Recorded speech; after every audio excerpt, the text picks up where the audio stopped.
Morning. Chayvas halavaves, the obligations of the heart. Okay, that is a topic that's dealt with in today's Yom Yom Chaf Menachem Av. It's a very important day. Of course, it's the Rebbe's father's yortzeit. So the Rebbe's father contributed a lot to Kabbalah, and the idea here, I mean, Kabbalah in through the eyes of Chassidus, but heavy in the Kabbalah. Okay, that was the Rebbe's father. I don't know if he even mentions it in today's Yom Yom that it happens to be the Rebbe's father's birth yortzeit, but it talks about a concept that I think that really is relevant to Kabbalah and what he contributed. Good morning, Asaf. Good morning, everyone. So it compares chayvas halavaves, the obligations of the heart, to, of all things, the most tangible physical mitzvah, which is, okay, there's other ones too. You could argue bris milah or something like that. But when you put on tefillin and you wrap it on your arm and place on your head, it says the weight of the tefillin on your head and the tightness of the straps around your arms are felt. And that feeling, you have to feel it. That's part of the mitzvah of tefillin. So too in chayvas halavaves, obligations of the heart, which is to love and fear God and to have love for your fellow. Those are things that have to be felt in your actual emotional life when you're scared, what happens? Your heart beats very fast. When you feel excited, the same thing. And all the emotions have a physical, bodily manifestation.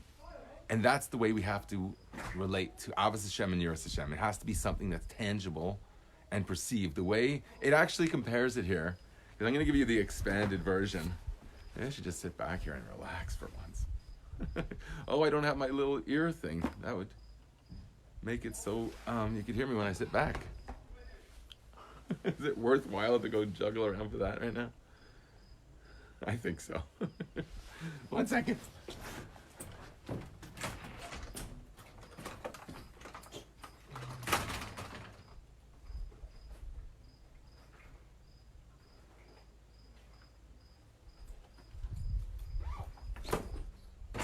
I'm back. That was weird. Okay. Did I lose everybody? Yes. Of course. I think this is picking up now, so hopefully this is working. Now I can sit back and chill out a little bit. So chayvas halavaves. If you just live a placid, emotional life, like this beautiful lake today, please someone tell me if you can't hear me, because I think it's going to work, but you don't know for sure.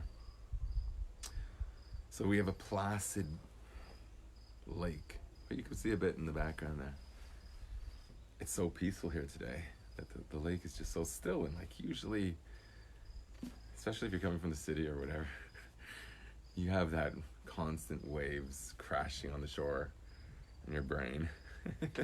And here, when you see a placid glass lake, the kind I used to water ski on when I was a kid early in the morning, it has a soothing effect, and the crickets are just going on forever, right?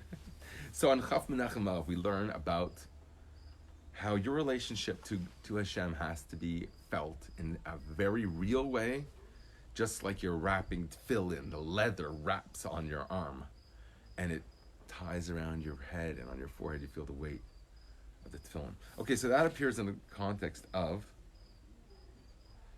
a mimer of the Rebbe Rayatz.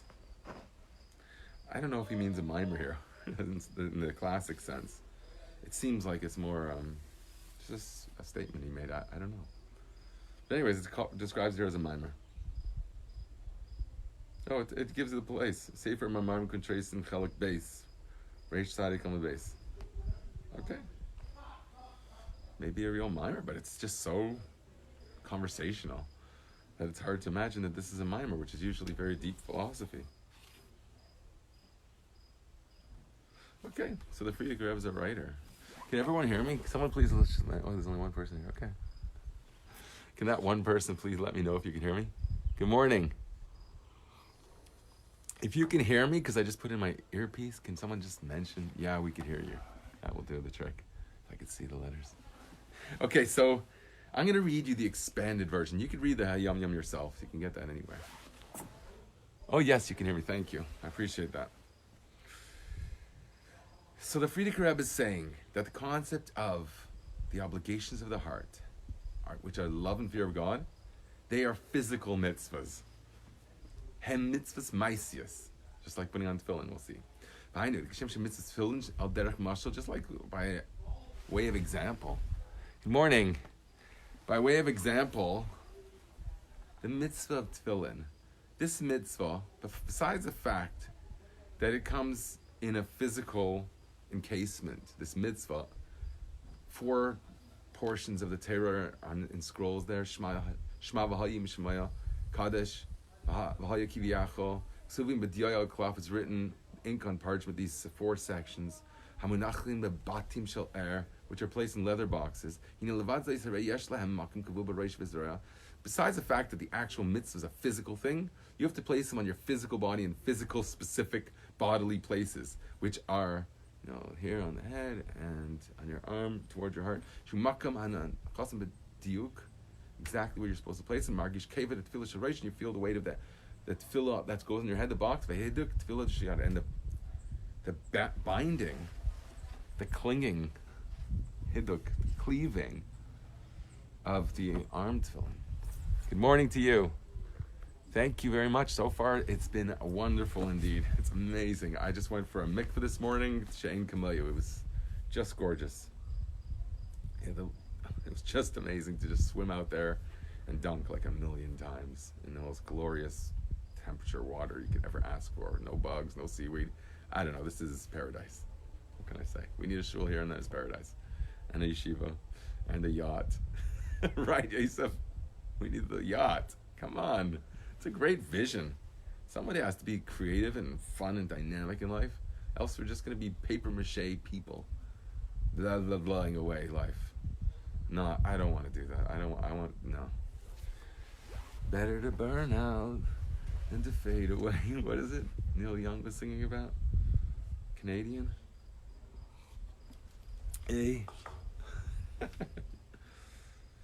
Ken who mitzvahs avavira, so too it is with love and fear of God. They're just like putting on tefillin because it's mitzvahs. It's a mitzvah maisius. Shemakemu hu belev, but these mitzvahs are in your physical heart. Okay, when you're scared, your heart beats. That's a real experience. Forget about the emotion of fear. Just the physical manifestation of that is your heart beating faster, your pulse, you're sweating, I don't know, whatever happens to you when you're scared, you're tense up. Do you feel free, like you could just stretch out? Can you dance openly? Or are we rigid and living in some kind of prison? Just because everyone around me is so rigid, do I also have to be rigid? I don't see why I would have to. So that is the tendency. People accept societal norms, and for good reason, I mean, obviously. You can't have every freak just expressing himself in weird ways, okay? I've been in Grateful Dead shows, and people dance very freely, like this. They dance like that, right? Imagine a guy, sometimes I actually saw this on the Havdil, Simchas Beis Shoeva. You get some of the Litvishers coming out, and some of the Balachuba Chabadniks, they have dance-offs. I seen it, years ago. In Crown Heights, which goes all night long, but you have at certain peak times you get thousands of people showing up, and you get all kinds of people, and they dance. Then the Litvishers are dancing like this, sort of like I don't know. They have a different style. And they point their finger and they go like this. They have their style, but you get the fancy ones, and they're doing all kinds of psychedelic dancing also, but in the sort of Jewish mode of that genre of that. And I saw 2 guys have a dance-off. It was wild. And then I had the misfortune of being asked to speak in a sukkah around nearby, And I wasn't mature enough to speak. I mentioned this before. And I started speaking about the dancing. I saw people couldn't handle it. And some guy got up there and said a formal sikha of the Rebbe. Because they were Litvishers there in the sukkah. And these 2 younger guys, these Bachram, these Lubavitchers, who had asked me to speak because I was the editor of Beis Mashiach even back then. I'd only been from a couple years. I didn't know that much. Not enough to just speak and ramble. It just doesn't happen. You can't get it by osmosis. You have to sit there and hours of learning. If you don't do that, my first Purim, they had me on video in the Chabad house in London, Ontario. I gave a rant. I was ad de la yad shikadika hate. And I gave a rant about Eino and Movade on Purim, okay? And they videotaped it. It was okay. But it was, I had some things to say, but I was very inspired, let's say. But if you're not inspired, and you have really nothing that you really have to live with ideas. And if you're not, you will not be able to speak when asked to speak. It will not happen. You have to live with things. Okay, I'd prepare for 5 minutes beforehand, I admit it. But I don't know, these are things that I've been learning for 23 years. Hayom Yom every year for 25 years. It sinks in, it resonates, and it's easier to just pick up when you know it. You learned it 25 times. But I got this book here that I love showing off. Hayomim HaMavur, okay? This is awesome. These are the contexts in which these aphorisms came from. So you can see what it's talking about, and they have so much expansion. Maybe it's too much for my limited ability to translate on the fly, but just get a taste of it, and I'll skip around a bit.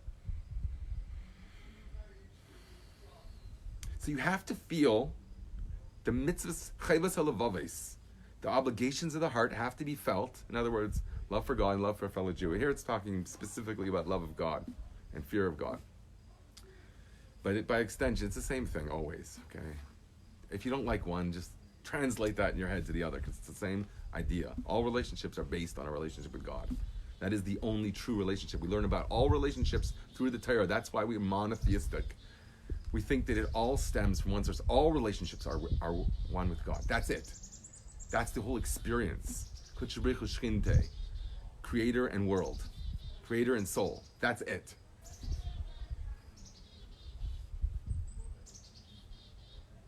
So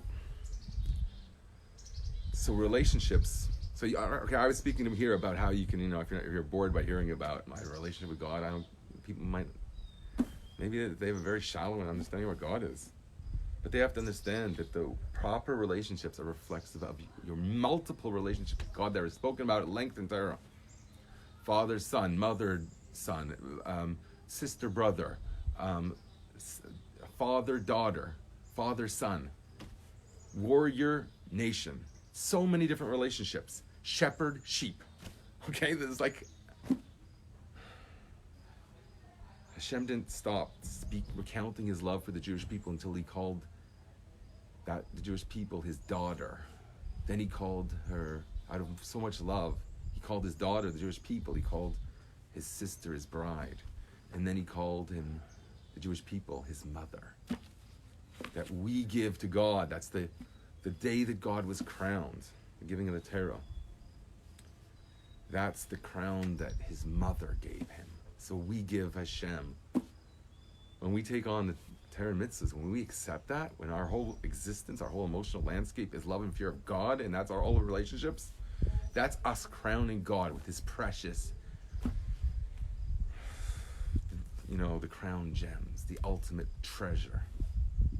That's when he calls us his mother, that we're mashpi on him, and that's the way it's going to be in the future to come. But here we're seeing the manifestation of that ultimate experience as an emotional expression or feeling, rather, that you perceive in your actual heart, that you have a relationship that's real with God.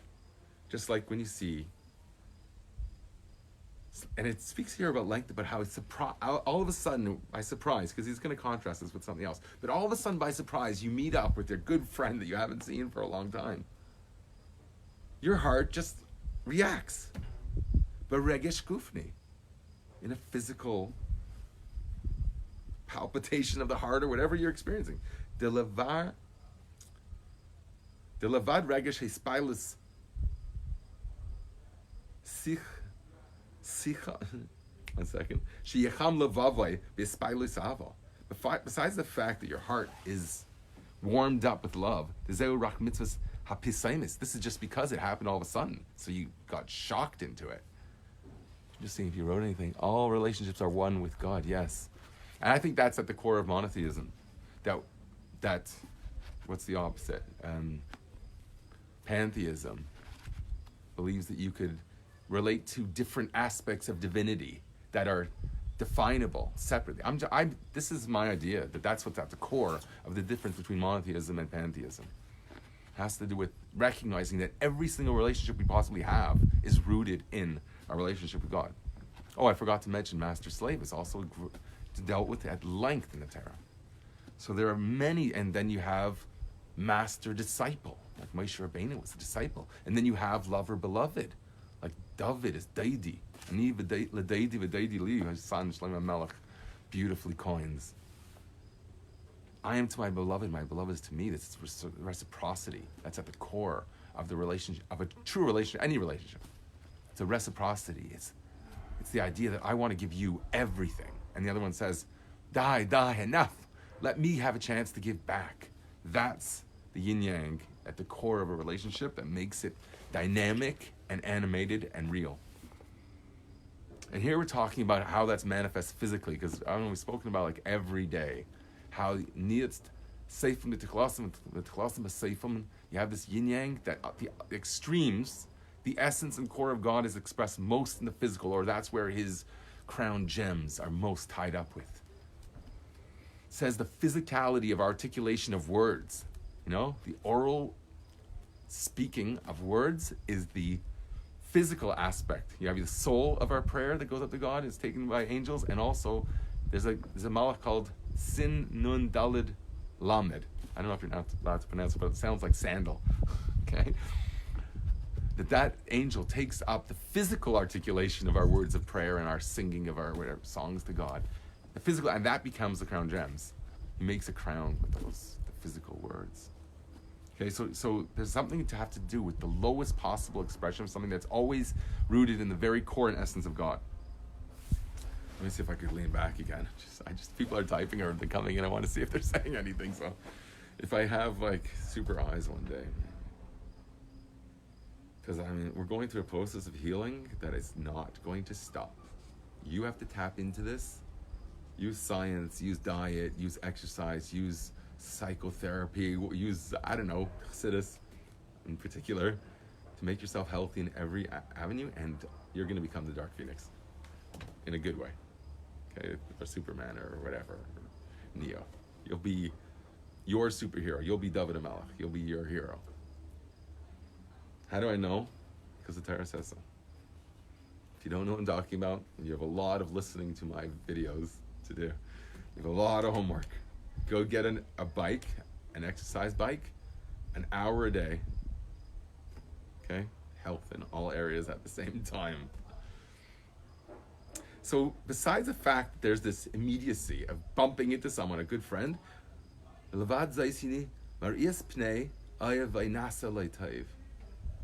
feels something good by seeing his face. Es wird ihm gut. Der Teiv hazeh shenasa lehu mamashi. The good that he does is actually tangible good. It's not just the fact that you're bumping into someone there, you're surprised into being happy to see him, but it's very looking upon his face, someone that you are close with. That's a goodness unto itself. And he goes to the flip side of this. Oh, no, even if you have some feeling of disappointment in the person, when you look at his face, you forget about it. Because you're good-hearted one to the other in general.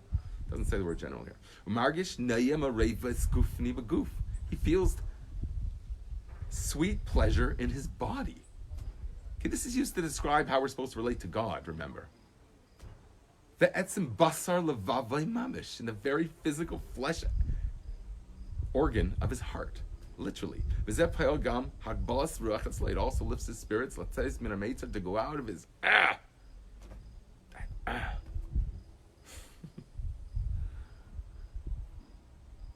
that mindset of being trapped in a body, trapped in a psyche, trapped in a mindset, trapped to addictions and whatever. It doesn't have to be your thing, addictions. Okay, people get a bit preoccupied with that. Is that the word? I think most people think that they have addictions, but it's just bad habits. You gotta break it up. Like if you have a toddler as an infant, as a child, and he's freaking out, she's freaking out, just like distract them. Just like, oh, who's there? Bubby's here. Oh no, it's not Bubby. Who is that? Maybe it's a malach. Be playful and happy. And what's the baby gonna do? What's this little toddler gonna do? He's gonna snap out of it. We're not these sniveling, enslaved people that we're compelled to think of ourselves as being. It's largely coming from voices in your head that come from outside. They're not really, most of them are not your own. I really believe that. You're picking up voices from outside and you care about people, so it bothers you. But you have to have the integrity to look inside to understand your core values and live your life according to those. If you respect a mashpia, good. If you respect a Rav, amazing. If you respect your own intuition, the buck stops at the CEO of your life. But be honest and genuine. You gotta figure when you're being, these people really do understand me and their advice is good. Then how could I listen to what I just by a whim want? You have to be honest with yourself and be able to make those determinations in so many areas. Even if a person has some kind of regrets about what someone did to him, or I don't know if that makes sense, regrets for something someone else did, but disappointment, I said before, that's dispelled at the moment when you see him, because you have a relationship that goes on for a long time. You understand each other, right? If you want to put your picture of someone in the proper context, it exists through time. It's not just the person got drunk one night and acts like an idiot the next day, or that night. If he's a drunkard, an irresponsible person, okay, it's a pattern. But one-offs, understand where it's coming from is more important, I think. Ask the person, what led you to do this? How can I find a better outlet for you? Be genuine and look at things and judge them in a grander context. That's why I like giving you the context of these yum-yums. It brings out so much. Not only that he forgets what things that concern him about that he's done to him before when he meets his friend. It diminishes that negativity. Because now he's having a positive experience with it. He's like wiring in his brain for something forgiving. The arousal of love strengthens his heart, and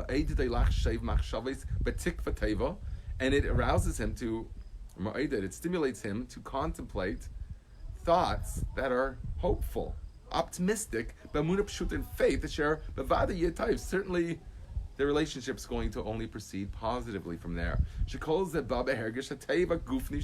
all comes from the physical feeling of your heart.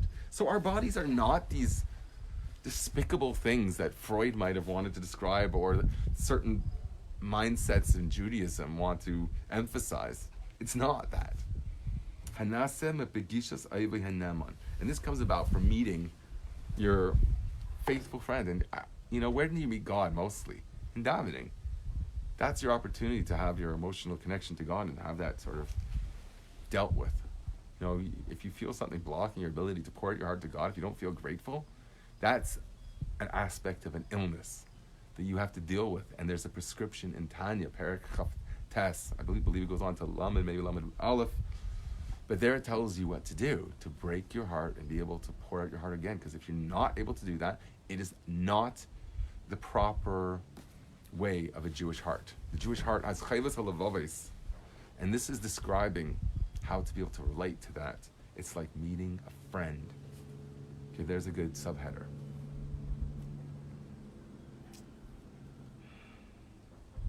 Here we said there's two aspects: the surprise, and then there's just the face of the person.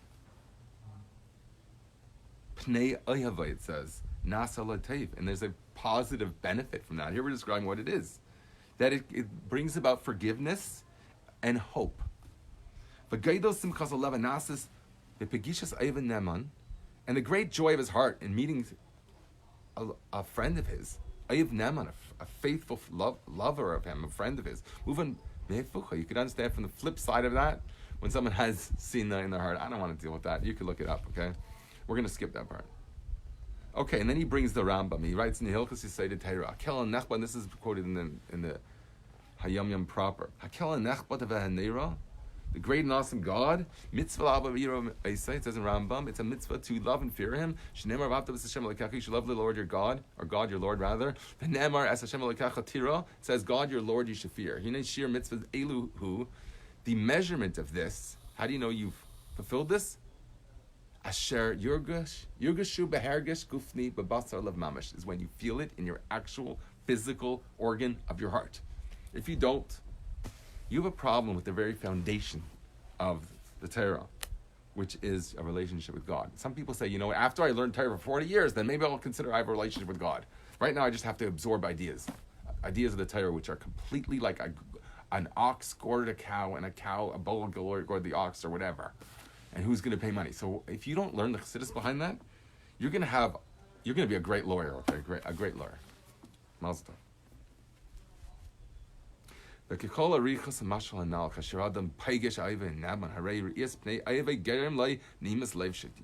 tav levavay es vertem good often hartzen. Okay, if you understand this, you do. If you don't, I'm just going to read for you all. I'll summarize it, a little bit, and then I'm going to just chill out for a minute with you, because I'm not doing the same kind of research that I'm used to doing, and I love doing that.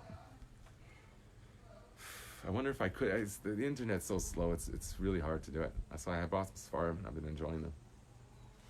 And this morning, I thought this is a very geschmack Yom Yom. We're not quite finished, but I think the idea, I'm just going to sum up a little bit. The idea of your relationship with God being so tangible that your physical heart has to react just like as if you met up with someone good, and someone that you care about, and then it leads to a healing of that relationship, because there's a mutual respect and admiration that exists, not just because once upon a time he stepped on your toe, but because you forgive him now, and seeing that you have, recognizing that ultimately you respect this person as a faithful friend or lover. Ayev Neman.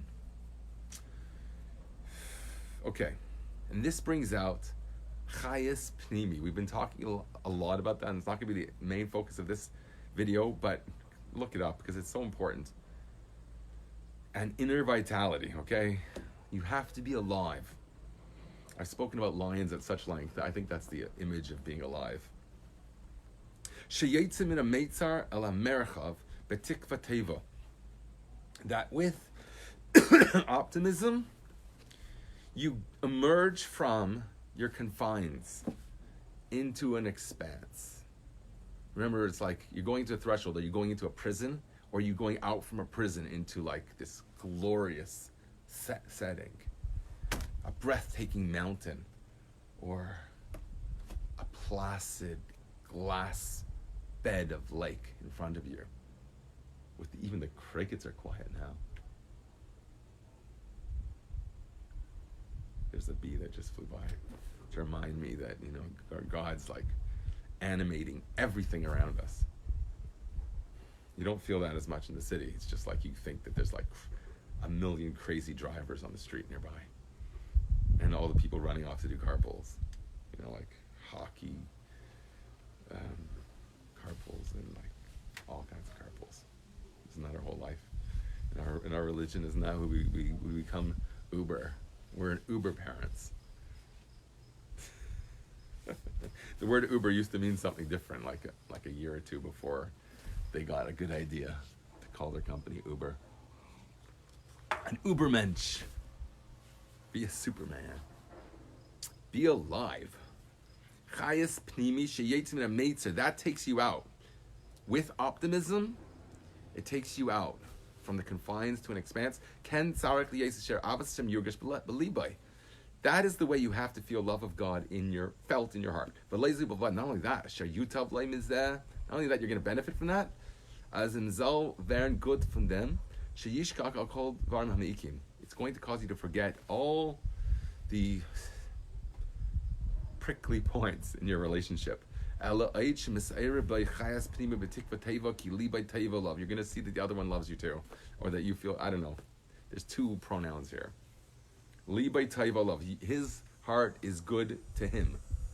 One to the other. You're going to see that underlying your relationships, there is some positive sentiment that sometimes, it takes crises moments to really realize that. It's not enough to just leave your expression of positivity in your relationship to those crises moments, like, oh, what can I do to help? If you're able to, if you know me, God forbid, in a crisis, I'm not exactly the expert, but I know people that are, and they're level-headed. They just think what to do and they do it. I'm like freaking out, like I don't know if this thing just made a sound. I don't know if it's working still. I'm freaking out like an old lady. Maybe I'm out of charge. It's possible. Someone let me know if they could hear me, please. Well, there's no one here. I guess I'm out. Maybe we'll just finish up. Try to. Someone's here now. Can you hear me? Is it working? Okay. Okay, then it talks about fear of God. It's the same thing. I'm not going to speak about fear of God because it's a whole other subject. If I just touch on it. Okay, I'm going to touch on one thing actually. It gives 3 levels of fear of God here. Can you hear? I don't know. It gives 3 levels of fear of God, because I think fear of God is something that we don't really understand. The word sounds strange in our language. We need different words for it. But it is all-encompassing, as you see from these 3 levels. So it really requires a very generic term to encompass all that. Let me know if you can hear me, please, okay? Because I don't know if I heard a sound in my earpiece, and I don't know if it's working. So there's 3 levels of fear of God, and try and understand the difficulty in translating the word fear of God here. Because the word yira here refers to 3 levels. Maybe we should go from highest to lowest, because you'll get a better idea of what it really is all about. You have to know what the extreme is, what the ideal is, in order to see when it's mishtalshtel from there, when it, through cause and effect, it eventually is manifest at a much lower level. Like a child cannot have a mature relationship with God, but they can have a very pure relationship with God. It's a seed from which it will develop and mature and become more sophisticated and more, detailed, maybe, is part of it. Like a fractal has so much depth, so much subtlety. You can just keep going. The deeper you go in a microscope, the more beauty and wonder you see. So fear of God at the highest level is called yiras harayimais. Imagine if you could see what God sees. Okay? I think that's what the highest level is. The fear of God God has with his own awe, because he only can appreciate how great and infinite he is. So that, to me, is what yiras harayimais means. Like God's perspective, like a gift of true fear of God, because it's God's appreciation of his own infinity. So it's an infinite appreciation of infinity, which is like, I'm going to throw myself off a cliff for you. And that kind of intensity, that type of palpable terror, but terror of something good. A terror of just being completely eviscerated of all your limitations. So that I call yiras, that's what I think Chassidus means by yiras reimames. Then it talks about yiras baishas. That's more from the person's appreciation of the infinity. So before it was like a gift from God, tapping into God's appreciation of himself. The awe that God has of his own infinity. That's what I think it means. But here, yiras baishas, perhaps that's slightly lower. It's when the person feels infinitesimal, insignificant before the infinity. So it's his perception of being minuscule before infinity. And then you have the lowest level, and probably the one that people think of most when they hear the concept of fear of God. And it's maybe a Christian thing that infiltrated, but it also exists within Judaism. And I don't like talking about it because I think it gives the wrong idea. But you have to understand that there's a childlike mindset. The Rambam even says that this level of service of God, when someone, okay, on the flip side, when you talk about the love of God, it's because they're going to get a reward. That's a very unsophisticated relationship. That's a very childlike relationship. If you do good, you're going to get a candy. Okay, God's the candy man. That's the new relationship we have with God, but that's basically what it is. Yiras einish. Fear of punishment is the flip side of serving God from desire for your own beneficence, your own reward. Because we spoke about here, when you have a good relationship with someone, it's good for you. We spoke about that at some length in this Yum Yum expanded version. What do they call it in music? The expanded version?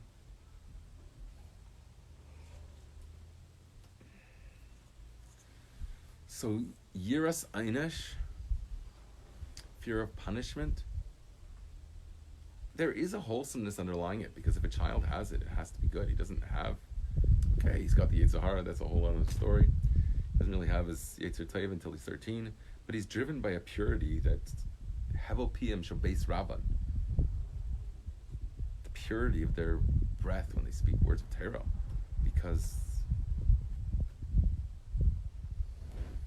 whatever they have basically is trauma. A person's consciousness is formed in the formative years and the formative moments of their existence. All their finite perception of ego starts formulating in an embryonic state. They probably are totally just one with the universe. I think I've written a poem about embryonic paradise before. That was the name of our band growing up. It's this idea of complete, innocence. And then you have, so the mind formulates there. So the aspect of Yetzer Hara here is nothing to do with choice. Choice happens at bar mitzvah age. When only when you have good in you can there be a possibility for evil. Now you have the ability to choose. But prior to that, it was a purity. Okay, maybe it resembles an animal in a sense of that type of. It says like a child has no das, so too an animal doesn't have das. Intelligence in a sense, sentience, and the ability to judge their behavior, what effect it has. So it lacks that maturity to serve God on a higher level, but it has a purity. It's very tangible, and therefore it reflects very much the whole foundation of what's mentioned here in the Yom Yom of Chaf Menachem Av, but all in Kabbalah, idea of Kabbalah, how it's manifests in the most physical aspect, the most infinite, the most divine. And so therefore, on the most tangible physical level, and I'm just coming up with this on the fly, you see the purity of the lowest level of fear of God, because it's a tangible thing that immediately you'll see that you get the sting of the lash. It's a slave mentality. It's a very lowly mindset, but it's very real. And that resonates at all levels. The Rebbe always says that the lowest level of anything, of yira, of ava, of love and fear of God, they always tie in. The lowest level ties in with the highest level. There's the yin yang exists on any extreme, anywhere, always. And that is fascinating. But that's a wisdom that you just, it's just an obvious thing. If you're into the sort of pursuit of wisdom at all, it's like an obvious thing in any system, in any ism, in any intellectual movement, any philosophy. I think you'll find that. You'll find some areas that try and resist it, probably more than others. Like more of academic, scholarly. If you ever read Hermann Hesse works, a great author, he always has two characters, one that represents Chesed and one that represents Gvura. I mean, he didn't study Kabbalah, but he was into very spiritual ideas. So different, he got it derived from different places. And he wrote about it in different genres, in different environments. He took that. Different parts of the world, different cultures. He actually brought the same idea. One character who was the romantic and one the classicist, which is one thing in art history that was very noticeable. It's very pronounced, that trend in art history of these two isms, romanticism, classicism. The idea of emotions ruling and being a primary ideal is to be passionate, and the idea that to be ordered. It's the Eilam HaTeu and Eilam HaTikun, chaos and order.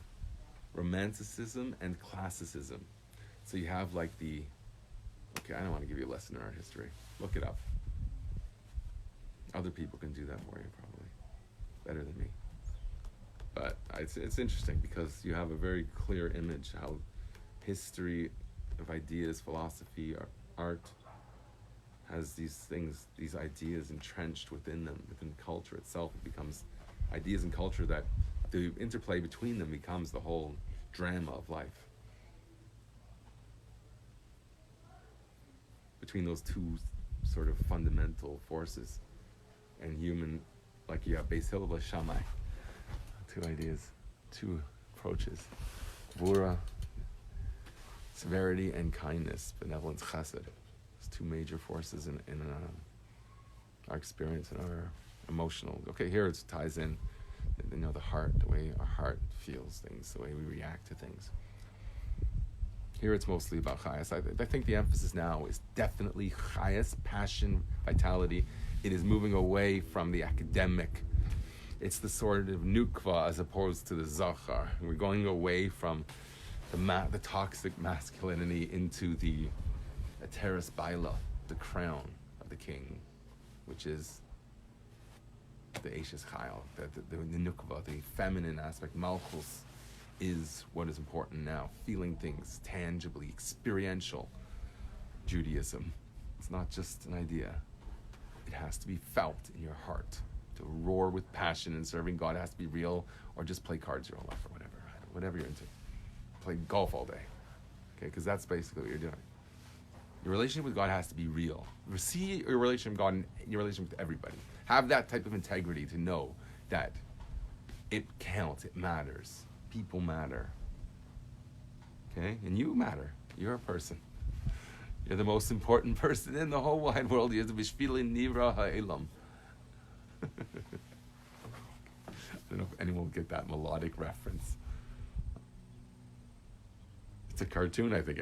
Maybe when I was 5 years old. I don't remember what. Okay, it doesn't matter.